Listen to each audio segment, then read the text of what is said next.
Hello everyone, this is Dalster and welcome to another episode review for Dark Side of the Ring, and in this video it talks about the life and career of the Sheik, also known as the original Sheik.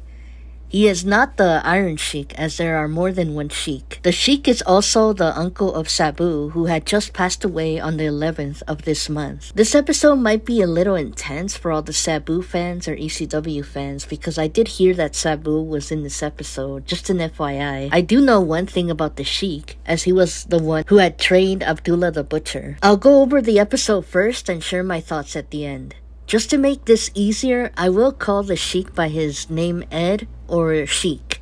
The Sheik's real name was Edward Farhat. His family came from Lebanon and lived in Detroit, Michigan, where during that time many Arabs were living there. When Ed got into the military, he started wrestling and boxing over there. After the military, Ed met with wrestling promoter Bert Ruby. Bert was the one who came up with the idea for Ed using a Middle Eastern Sheik gimmick. Ed wanted to become one of the greatest heels in wrestling, as he wanted to shock audiences.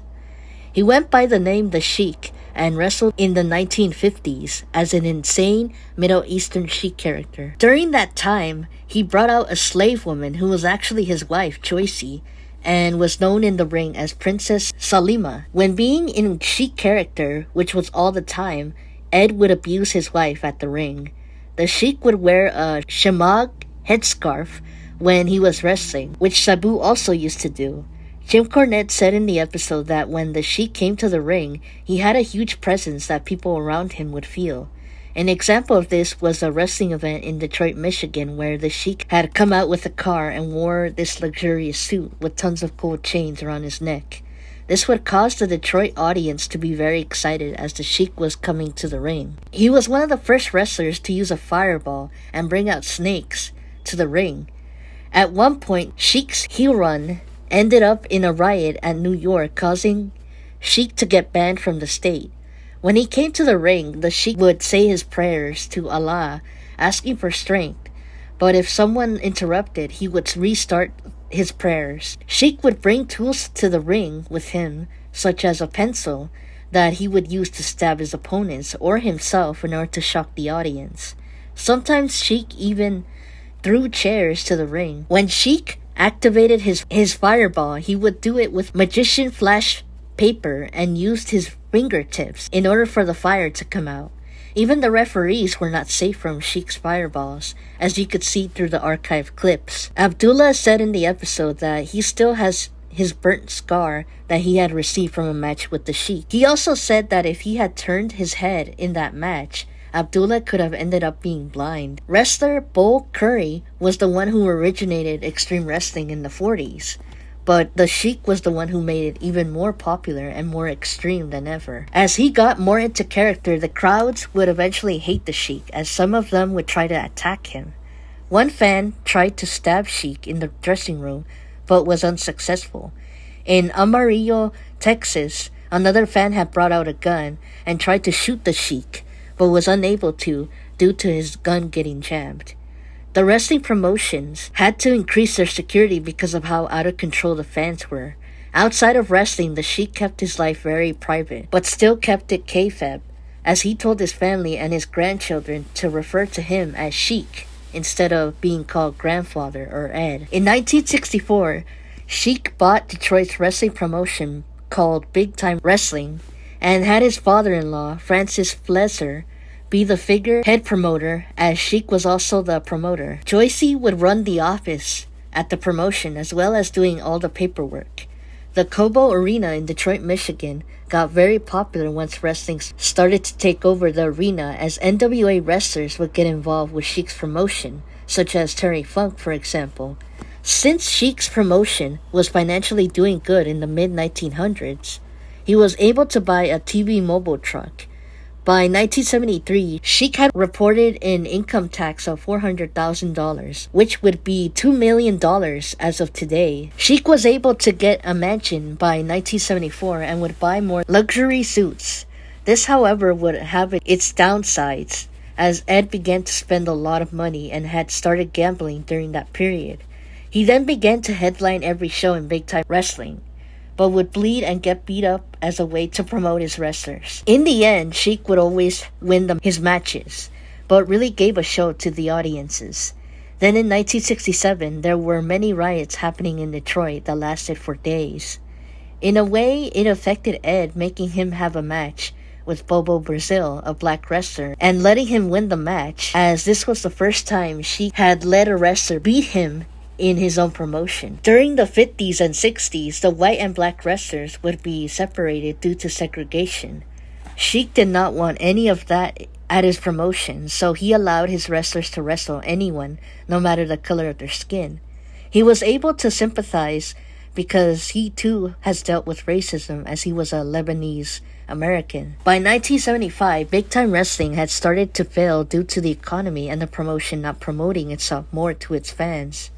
Many wrestlers at Big Time Wrestling were very upset, as they were promised things by Sheik, but were not getting anything at all, causing them to leave or quit the promotion.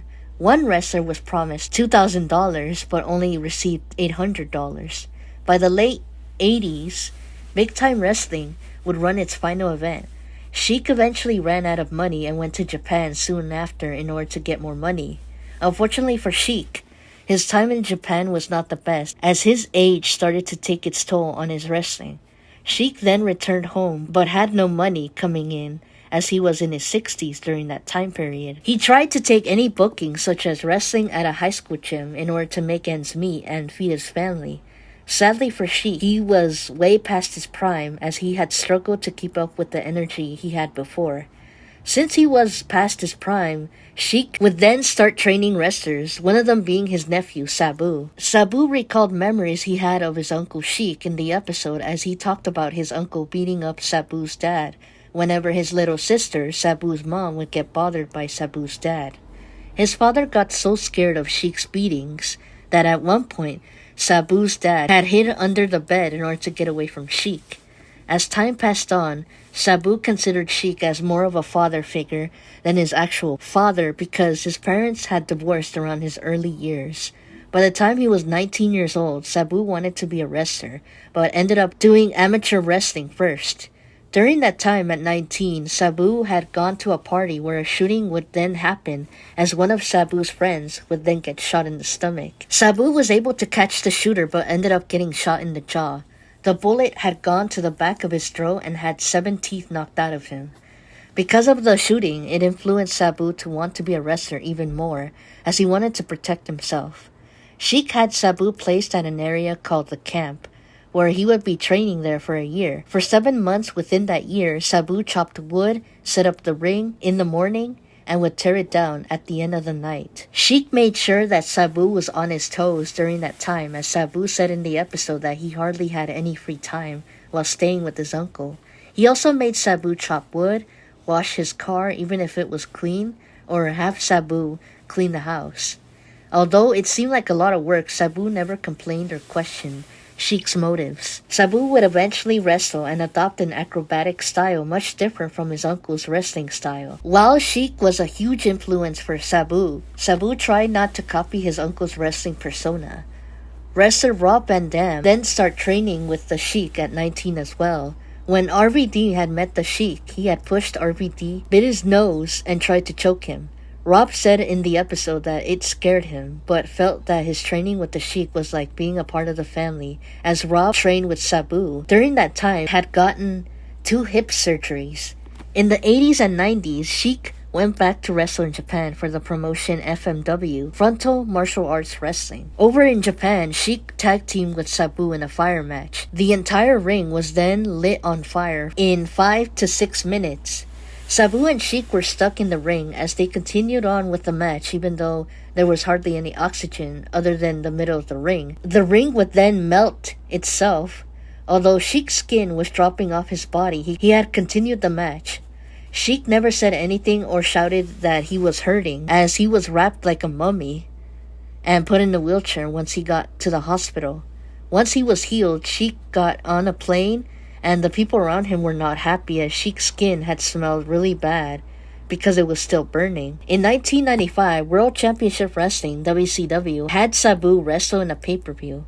Sheik was also there, as he was managing Sabu.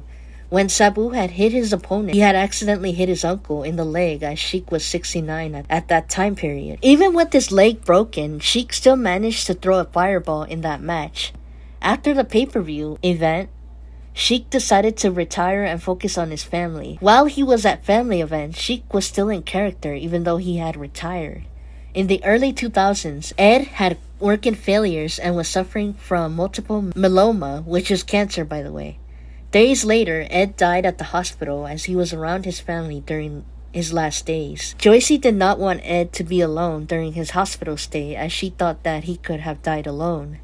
All of his grandchildren cried in the episode as they were remembering Sheik's last days. Around the time that Sheik was dying, Sabu was wrestling in Japan. His wrestling co-workers were giving him sympathy over his uncle, as Sabu had thought that they were sympathizing because Sheik was at the hospital, sick, not dead. When Goldberg had come up to Sabu, Sabu was confused and had asked Goldberg why he cares all of a sudden. Goldberg then broke the news to Sabu that his uncle had passed away last night. Sabu then called his aunt and received a confirmation that his uncle had died, but she told Sabu to continue to do his job, as she said that Sheik would have wanted Sabu to continue on. In the episode, Sabu said that on the day that he found out that his uncle Sheik had died the other night, he had a hard time resting as he considered Sheik a father figure. He gets a little emotional and sad as Sabu was remembering the day that he received the news of his uncle's passing. At Sheik's funeral, he was still referred to as Sheik, even though he had been gone days later. Sabu had missed Sheik's funeral as he was overseas, but he said that funerals are for people to show that they still care for their loved ones, even though they were gone. Dave Brzezinski, Sheik's wrestling manager, said that he took one of Sheik's roses from his casket and cries as he is remembering Sheik's funeral day. Sheik eventually got into the WWE Hall of Fame months later and was inducted by RVD and Sabu, as Sabu could not speak English well back then. At the end of the episode, Abdullah looked a little emotional when remembering Sheik. We see Dave show us an action figure of Sheik that he still has in the ending credits. One of Sheik's granddaughters named Jen said at the end of the episode that whenever a wrestler uses a steel chair to hit their opponent, she thinks that it's paying homage to her grandfather. The Iron Sheik was said to be influenced by the Sheik, as said in the episode. RVD mentioned in the episode that Sheik did not mind dying in the ring, as Sheik was a hard worker who gave it his all. On May 11th, 2025, months after being interviewed for his Uncle Sheik's episode, Sabu had passed away. Interviewers for this episode are Sabu, real name Terry Brunk, Jim Cornette, Rob Van Dam, Dory Funk Jr., Abdullah the Butcher, Jim Friedman, author of Drawing Heat, Jen Farha, granddaughter of the Sheik, Ed Farha, grandson of the Sheik, Dave Brzezinski, wrestling manager, Kelly Farha, granddaughter of the Sheik, and Susan Farha, granddaughter of the Sheik. Some facts about the Sheik that they did not mention in this episode is that Sheik's real name was Edward George Farha, and he was born on June 7th, 1926. He was actually born in the USA in Lansing, Michigan. Ed had served in World War II for 2 years. He was also a booker for Maple Leaf Gardens in Toronto, Canada in the 70s. Growing up in Michigan, Ed had 10 siblings. Ed never got his diploma as he dropped out in the 8th grade. After dropping out, Ed worked in odd jobs as he grew up during the Great Depression era. His family worked in metal factories and auto plants. He tried to get into the army by using his brother's name but was not able to, as he was underage at the time. While he was in Germany for the military, Ed drove a tank. Sheik was also a Maronite Catholic. When he started his wrestling career, Ed was a babyface at first and was called Eddie Farha. He took on a gimmick in which he was the son of a wealthy aristocratic Middle Eastern family. Besides Dave Brzezinski, Ed had other wrestling managers such as Abdullah Farouk and Eddie Kretschmann. Back when WWE was called WWWF, Sheik had faced Pedro Morales and lost in his final match with the company in 1972. When he was wrestling in Japan for the promotion New Japan Pro Wrestling, Sheik had a fallout with Antonio Inoki due to Sheik leaving early from the Japanese tour. Surprisingly, when Sheik got third-degree burns from that tag team fire match, he actually went into a coma. In May 1995, Sheik had his last match and won against Damien 666 at the FMW 6th anniversary show. After his last match, Sheik had a heart attack when he was trying to get into a taxi. He officially retired from wrestling and all wrestling duties or working in wrestling companies at the age of 72. Sheik and Joycey had two sons together. His oldest son, Ed Jr., wrestled as Captain Ed George, and wrestling fans during his time in wrestling did not know that he was related to the Sheik. Ed passed away on January 18, 2003 and was 76 years old. He was supposed to release an autobiography, but it's unknown if it was ever released. His body is buried at the Mount Calvary Catholic Cemetery in Williamston, Michigan. Besides Sabu and RVD, Sheik also trained Scott Steiner, Machine Gun Mike Kelly, and Muhammad Ali before his match against Inoki. When Harley Race's wife died of a car accident, Sheik mailed him a check every week up until Harley returned to work. Sadly, Sheik's family have passed away through the years. One of his nephews, named Michael Farha, also known as Mike Thomas in wrestling, died at the age of 27 in 1978. According to an article I found on a fandom site on Wikipedia, it is said that Mike had taken his own life after a domestic dispute with his wife. I can't seem to find any other website backing this up, but it might not be a reliable source, as Michael died very young. If any of you guys have any information on this, let me know in the comment section. On November 27, 2013, Joycey had passed away due to illness. Their son Tom died on October 2nd, 2020 due to kidney cancer at the age of 57. Ed Jr., their eldest son, died from complications of COVID-19 on March 22nd, 2021 at 70 years old. Sheik did a lot of interviews in order to publish an autobiography, but passed away before he finished the book. A book about his life and career called Blood and Fire was released in April 2022 by ECW Press, a Canadian publisher that stands for Essays on Canadian Writing. I actually thought it was the wrestling company, but it had been defunct for years. Coincidence? Most likely. In all his life, Sheik has won numerous championships and accomplishments. At 50th State Big Time Wrestling that was located in Hawaii, Sheik had won the NWA Hawaii Heavyweight title once. In All Japan Pro Wrestling, he won the World's Strongest Tag Determination League Outstanding Performance Award with Abdullah the Butcher and Tor Kamada in 1978, and the World's Strongest Tag Determination League Exciting Award with Mark Lewin in 1981. In Sheik's wrestling promotion, Big Time Wrestling, he had won the NWA United States Heavyweight title, the Detroit version, 12 times. He had more NWA titles in the Buffalo Athletic Club, such as the NWA Midwestern Tag Team title with Gypsy Joe 1 time, and the NWA World Tag Team title, the Bullet Athletic Club version with Gypsy Joe once. Sheik was an honoree for Cauliflower Alley Club in 1995. When Sheik was at Frontier Martial Arts Wrestling, he won the WWA World Martial Arts Heavyweight title once and the United States Champion title once, but as an inaugural champion. At the Great Lakes Wrestling Association, he won the GLWA United States Heavyweight title once. In International Championship Wrestling, he won the ICW United States Heavyweight title twice as an inaugural champion.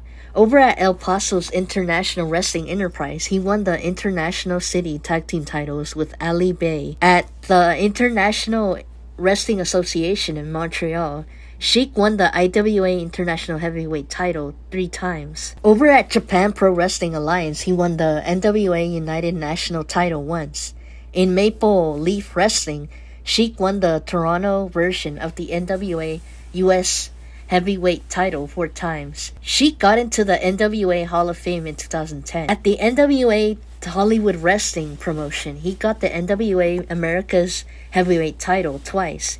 He also got in the Ohio Professional Wrestling Hall of Fame in 2022. Pro Wrestling Illustrated magazine put the Sheik in the PWI Most Hated Wrestler of the Year category for 1972 and ranked him number 368 out of 500 singles wrestlers for the PWI years in 2003. Sheik got into the Professional Wrestling Hall of Fame and Museum in 2011. At Tri-State Wrestling Alliance, Sheik won the NWA United States Heavyweight Detroit Splinter version title once in inaugural. In Western States Sports, he got the NWA North American Heavyweight title, Amarillo version, once.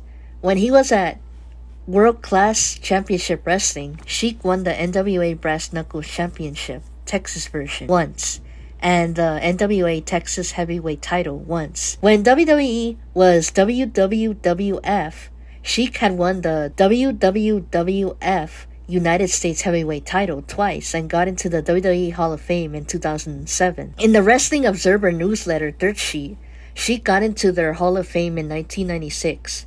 Other titles that the Sheik had won were the BTW United States Heavyweight title once, the Midwest Heavyweight title once, and the Southern Heavyweight title once, the Louisiana Mississippi version. I give this episode a 10 out of 10 as there were a lot of people, most notably Sheik's grandchildren, who were interviewed and gave some really good insight into Sheik's life. He seemed to be a really hard worker who really cared about his job.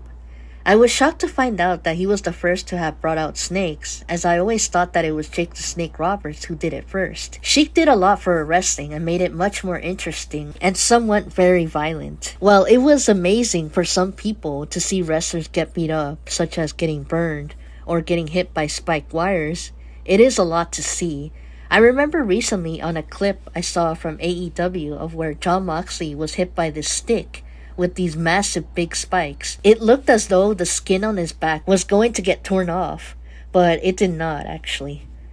I'm not really into that kind of extreme wrestling because it looks so painful, but for Sheik to have taken it like a champ when he got burned, props to him.